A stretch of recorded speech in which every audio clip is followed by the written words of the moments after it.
El ciclo de las luces, autor Alejo Carpentier.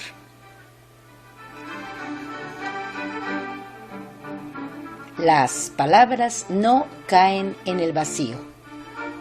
Soa. Esta noche he visto alzarse la máquina nuevamente.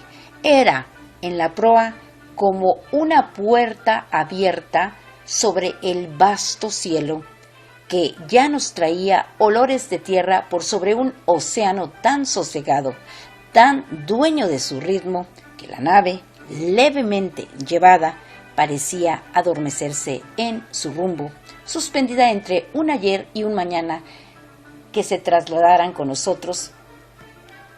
Tiempo detenido entre la estrella polar, la Osa Mayor y la Cruz del Sur.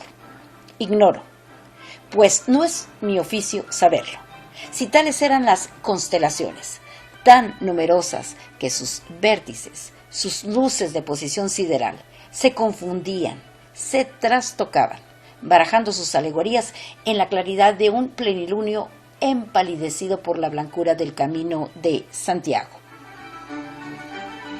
Pero la puerta sin batiente estaba erguida en la proa, reducida al dintel y las jambas, con aquel cartabón, aquel en medio frontón invertido, aquel triángulo negro con bisel acerado, e iría colgando de sus montantes. Ahí estaba la armazón, desnuda y escueta, nuevamente plantada sobre el sueño de los hombres, como una presencia, una advertencia que nos concernía a todos por igual. La habíamos dejado a popa, muy lejos, en sus cierzos de abril, y ahora nos resurgía sobre la misma proa, delante, como guiadora, semejante, por la necesaria exactitud de sus paralelas, su implacable geometría, a un gigantesco instrumento de marear. Ya no la acompañaban pendones, tambores ni turbas. No conocía la emoción, ni la cólera, ni el llanto, ni la ebriedad de quienes allá la rodeaban de un coro de tragedia antigua, con el crujido de las carretas de rodar hacia lo mismo, el acoplado redoble de las cajas. Aquí la puerta estaba sola, frente a la noche, más arriba del mascarón tutelar, relumbrada por su filo diagonal, con el bastidor de madera que se hacía el marco de un panorama de astros. Las olas acudían, se abrían para rozar nuestra eslora, se cerraban tras de nosotros, con tan continuado y acompasado rumor que su permanencia se hacía semejante al silencio que el hombre tiene por silencio cuando no escucha voces parecidas a las suyas. Silencio viviente, palpitante y medido, que no era por lo pronto el de lo cercenado y yerto. Cuando cayó el filo diagonal con brusquedad de silbido y el dintel se pintó cabalmente como verdadero remate de puerta en lo alto de sus jambas, el investido de poderes, cuya mano había accionado el mecanismo, murmuró entre dientes: hay que cuidarla del salitre. Y cerró la puerta con una gran funda de tela embreada, echada desde arriba. La brisa olía a tierra, humus, estiércol, espigas, resinas de aquella isla puesta, siglos antes, bajo el amparo de una señora de Guadalupe que en Cáceres de Extremadura y Tepeyac de América erguía la figura sobre un arco de luna alzado por un arcángel.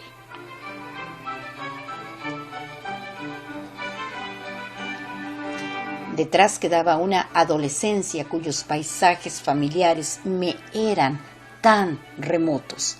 Al cabo de 3 años, como remoto me era el ser doliente y postrado que yo hubiera sido antes de que alguien nos llegara, cierta noche, envuelto en un trueno de aldabas, tan remotos como remoto me era ahora el testigo, el guía, el iluminador de otros tiempos, anterior al hosco mandatario que, recostado en la borda, meditaba, junto al negro rectángulo encerrado en su funda de inquisición, oscilante como fiel de balanza al compás de cada ola.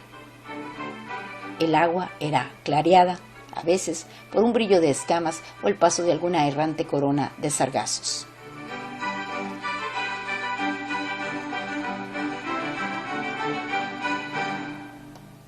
Capítulo 1. Detrás de él, en acongojado diapasón, volvía el albacea a su recuento de responsos, crucero, ofrendas, vestuario, blandones, bayetas y flores, obituario y requiem. Y había venido de gran uniforme, y había llorado aquel, y había dicho el otro que no éramos nada.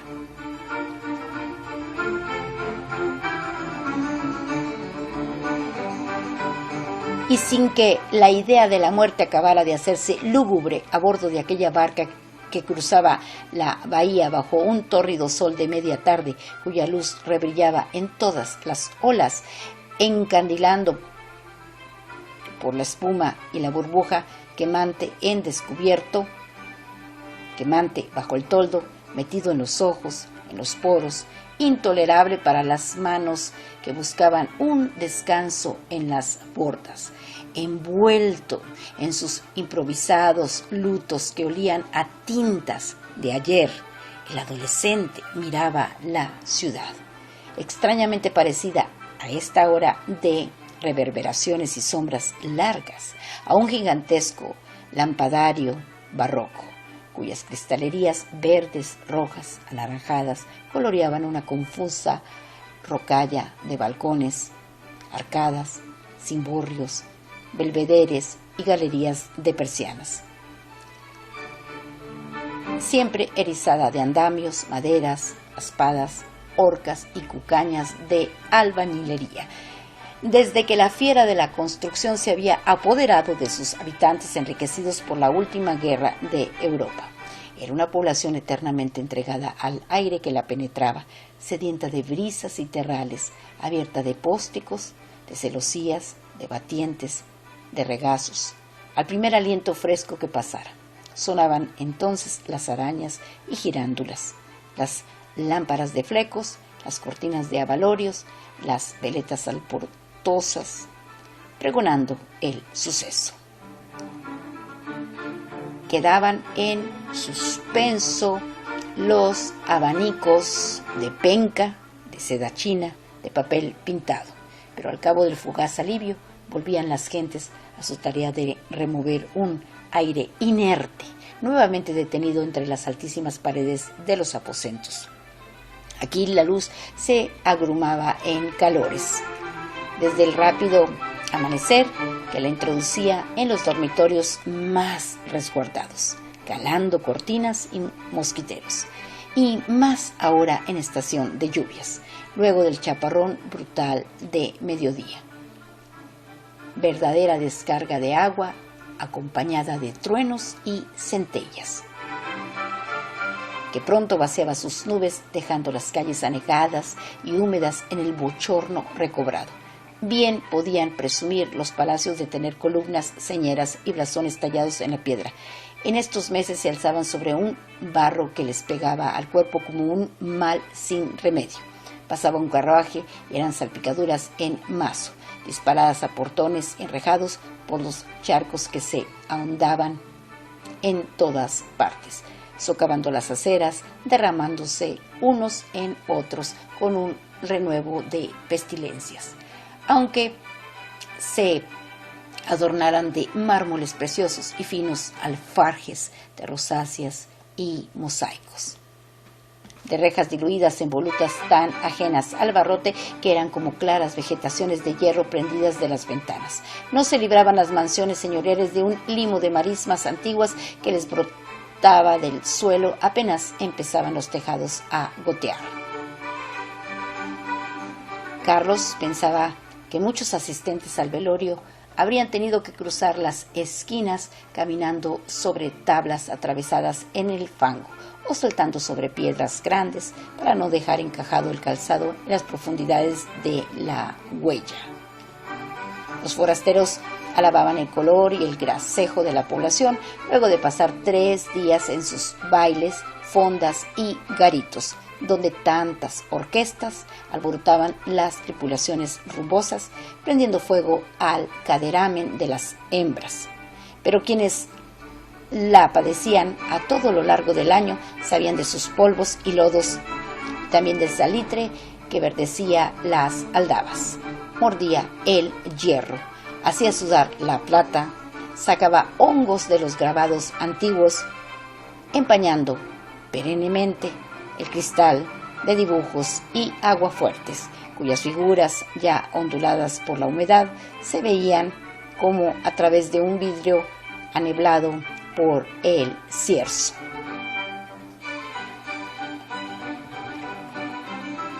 Allá, en el muelle de San Francisco, acababa de atracar una nave norteamericana, cuyo nombre deletreaba Carlos maquinalmente: The Arrow.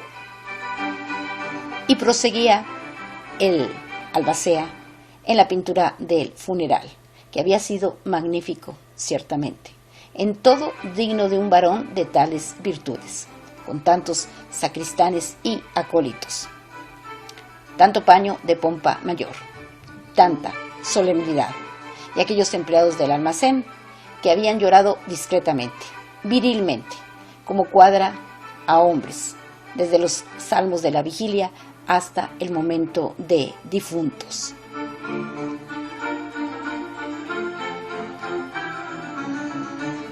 Pero el hijo permanecía ausente, metido en su disgusto y su fatiga, después de cabalgar desde el alba, de caminos reales a atajos de nunca acabar. Apenas llegado a la hacienda, donde la soledad le daba una ilusión de independencia. Allí podía tocar sus sonatas hasta el amanecer, a la luz de una vela, sin molestar a nadie. Lo había alcanzado la noticia, obligándole a regresar a Matacaballos, aunque no lo bastante pronto para seguir el entierro. No quisiera entrar en detalles penosos, dice el otro, pero ya no podía esperarse más. Solo yo y su santa hermana velábamos ya tan cerca del ataúd. Y pensaba en el duelo, en ese duelo que durante un año condenaría a la flauta nueva, traída de donde se hacían las mejores, a permanecer en su estuche forrado de hule negro por tener que conformarse ante la gente con la tonta idea de que no pudiera sonar música alguna donde hubiese dolor.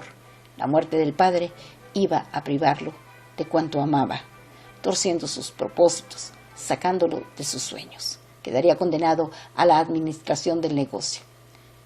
Él, que nada entendía de números, vestido de negro, tras de un escritorio manchado de tinta, rodeado de tenedores de libros y empleados tristes, que ya no tenían nada que decirse por conocerse demasiado. Y se acongojaba de su destino, haciendo la promesa de escapar un día próximo, sin despedidas ni reparos, a bordo de cualquier nave propicia a la evasión, cuando la barca arrimó a un pilotaje donde esperaba Remigio, cari acontecido con una escarapela de luto prendida en el ala del sombrero. Apenas el coche enfiló la primera calle, arrojando lodo a diestro y siniestro, quedaron atrás los olores marítimos, barridos por el respiro de vastas casonas repletas de cueros, salazones, panes de cera y azúcares prietas, con las cebollas de largo tiempo almacenadas, que retoñaban en sus rincones oscuros, junto al café verde y al cacao derramado por las balanzas.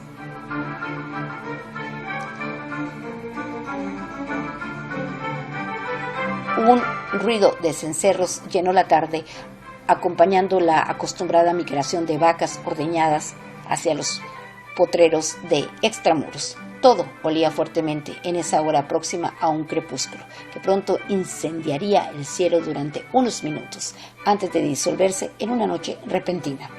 La leña mal prendida y la bóñiga pisoteada, la lona mojada de los toldos, el cuero de las talabarterías y el alpiste de las jaulas de canarios colgadas de las ventanas. A arcilla olían los tejados húmedos. A musgos viejos los paredones todavía mojados. A aceite muy hervido las frituras y torrejas de los puestos esquineros. A fogata en isla de especias. Los tostadores de café con el humo pardo que a resoplidos arrojaban hacia las cornisas de clásico empaque, donde demoraba entre pretil y pretil antes de disolverse como una niebla caliente un torno a algún santo de campanario. Pero el tasajo, sin equívoco posible, olía a tasajo.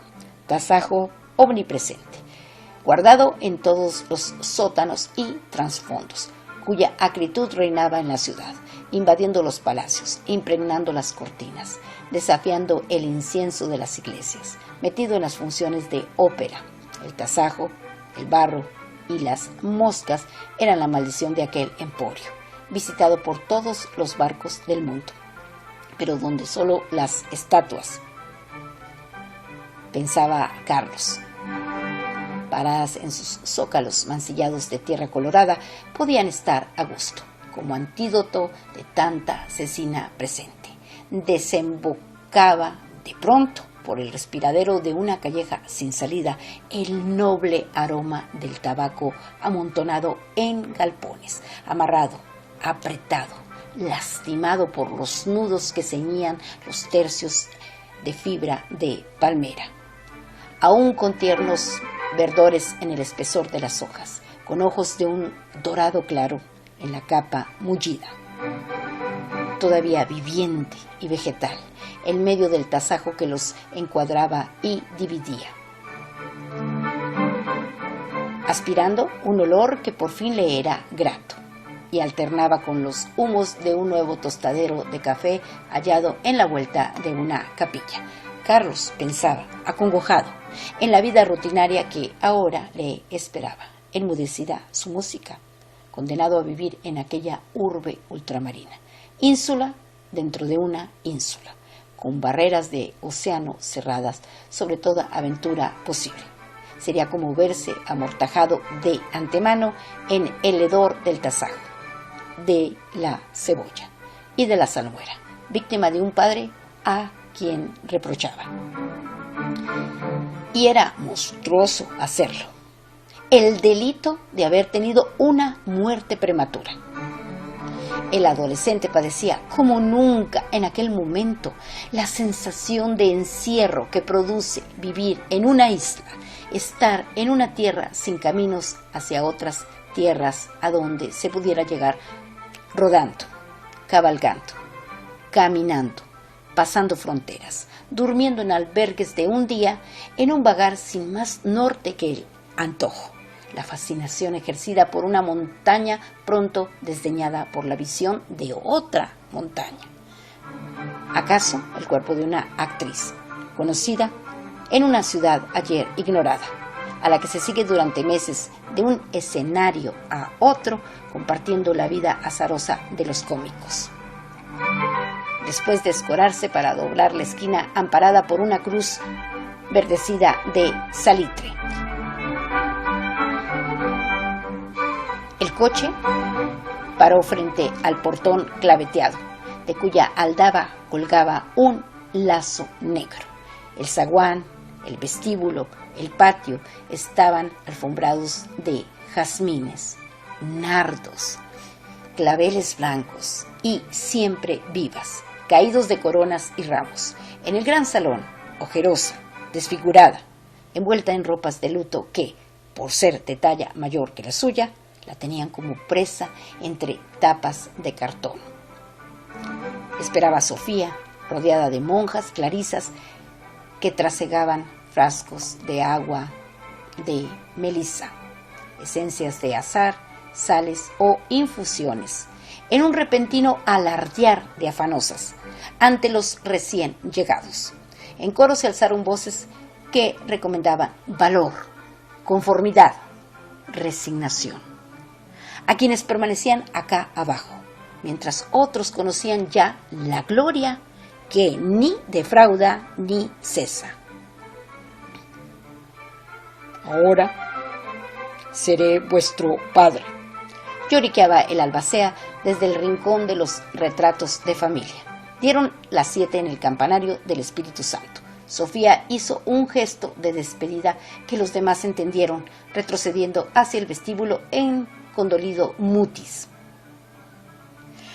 Si necesitan de algo, dijo don Cosme. Si necesitan de algo,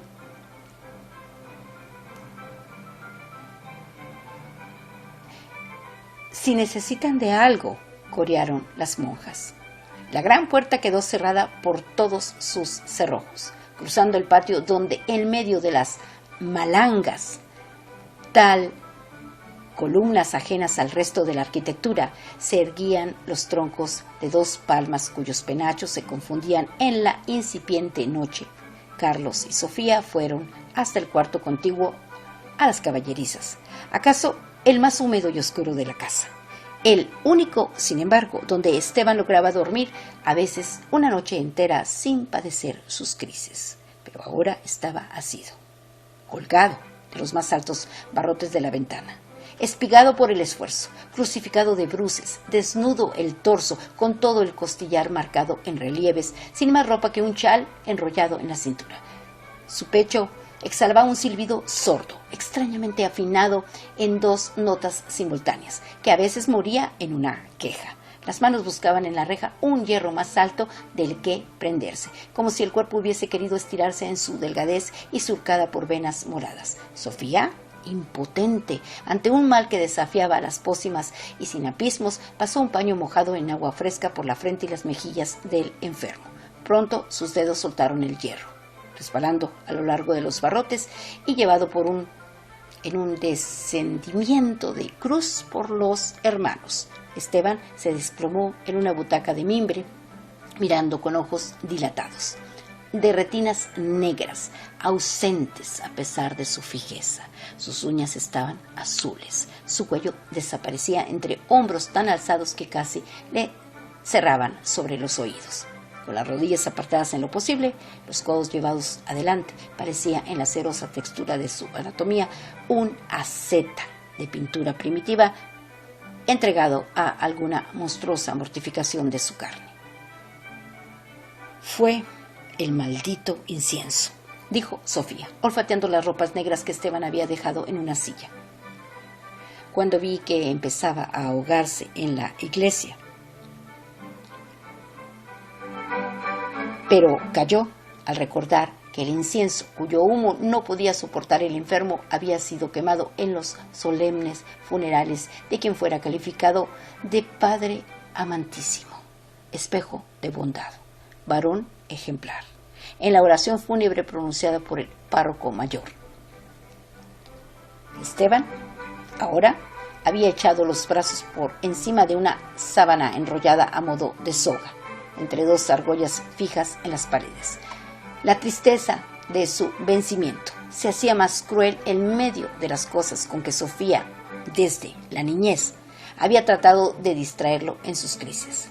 La pastorcilla montada en caja de música, la orquesta de monos, cuya cuerda estaba rota, el globo con aeronautas, que colgaba del techo y podía subirse o bajarse por medio de un cordel, el reloj que ponía una rana a bailar en un estrado de bronce, y el teatro de títeres con su decorado de puerto mediterráneo, cuyos turcos, gendarmes, camareras y barbones yacían revueltos en el escenario.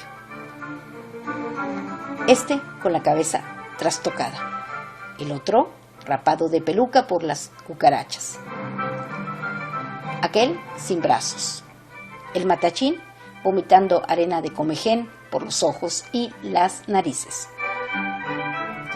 No volveré al convento, dijo Sofía, abriendo el regazo para descansar la cabeza de Esteban, que se había dejado caer en el suelo, blandamente, buscando el seguro frescor de las losas.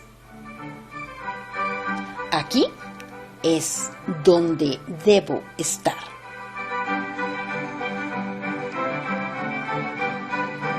Aquí termina el capítulo primero del libro que se titula El ciclo de las luces, cuyo autor es Alejo Carpentier.